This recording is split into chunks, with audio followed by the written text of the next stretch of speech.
Bonjour Nicolas Moinet. Bonjour Jean-Philippe Denis. Nicolas Moinet, professeur d'intelligence économique à l'IE de Poitiers, l'Institut d'administration des entreprises de l'Université de Poitiers.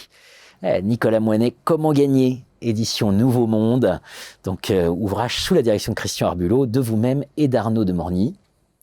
C'est passionnant parce qu'on découvre un monde, voilà, c'est des histoires de gendarmes et de voleurs, c'est des histoires, enfin, c'est extrêmement vivant et intéressant.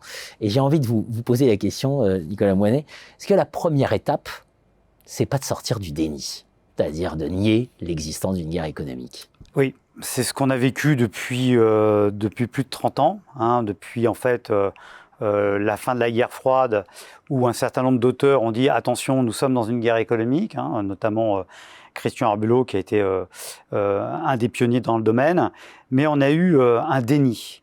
Alors pourquoi un déni? D'abord parce que la guerre économique, c'est pas une bonne nouvelle, hein. On nous explique pendant des décennies, enfin des siècles plutôt, en fait à partir des révolutions industrielles anglaises, hein, où le discours néolibéral se structure, après des siècles en fait où l'économie s'est faite par accaparement de richesses, par l'esclavage, par etc. prédation. Tout d'un coup, ça devient un monde de bisounours où les lois du marché remplacent en fait les intérêts de puissance. On y a cru plus ou moins, mais ça a été un écran de fumée qui a été jeté. En fait, on a caché dans la lumière et on a tous été bercés à cette histoire-là. Sauf qu'à partir donc, de la chute du mur de Berlin, donc la fin de la guerre froide, et la volonté des États-Unis d'être une hyperpuissance, la seule hyperpuissance, on se rend compte que ça ne fonctionne pas tout à fait comme ça en fait dans la réalité. Et donc, il va falloir expliquer, c'est un peu comme l'allégorie de la caverne de Platon, hein. C'est vous expliquer aux personnes que ce qu'ils voient, c'est juste en fait les ombres des marionnettes, mais c'est pas la réalité. Et ça se passe pas très bien en général. Et c'est ce qui s'est passé pendant 30 ans.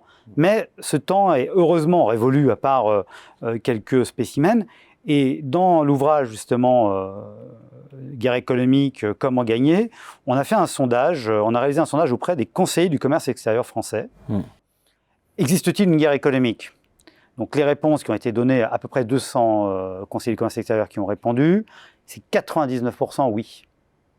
Il y en a un qui a dit non. Impressionnant. On va savoir qui il est d'ailleurs. Mais un qui a dit non, mais il a le droit. Voilà. Et alors, dans les 99%, une majorité, oui, la guerre économique, et la France perd. Je rappelle que ce sont des chefs d'entreprise qui sont à l'étranger. Vous avez des choses intéressantes. Par exemple, dans quelle partie du monde les entreprises françaises s'implantent-elles le mieux? 83% l'Europe. Et alors le reste du monde, c'est 10% l'Amérique du Nord, 3% l'Asie centrale, 3% l'Afrique. Ça veut dire qu'on n'est pas tout à fait outillé, d'après les conseillers du commerce extérieur français, pour finalement attaquer ces marchés-là. Pas dire qu'on ne réussit pas du tout, mais ça veut dire qu'il y a une marge de progression qui est importante.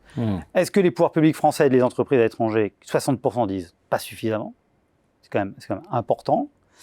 La bonne nouvelle, c'est est-ce que les entreprises françaises à l'étranger pensent que l'intelligence économique est importante? Là, on est presque à 80%, oui.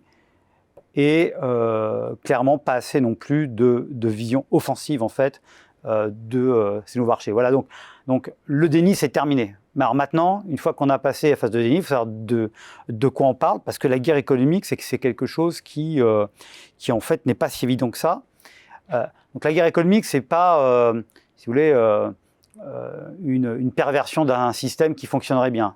La guerre économique, c'est sa structure, en fait.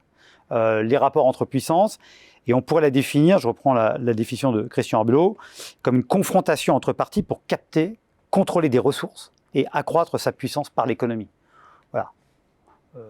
Confère le nombre d'entreprises rachetées de pépites françaises rachetées par les États-Unis, confère les nouvelles routes de la soie avec les logiques effectivement d'investissement, mais pour s'accaparer des infrastructures de la part de la Chine.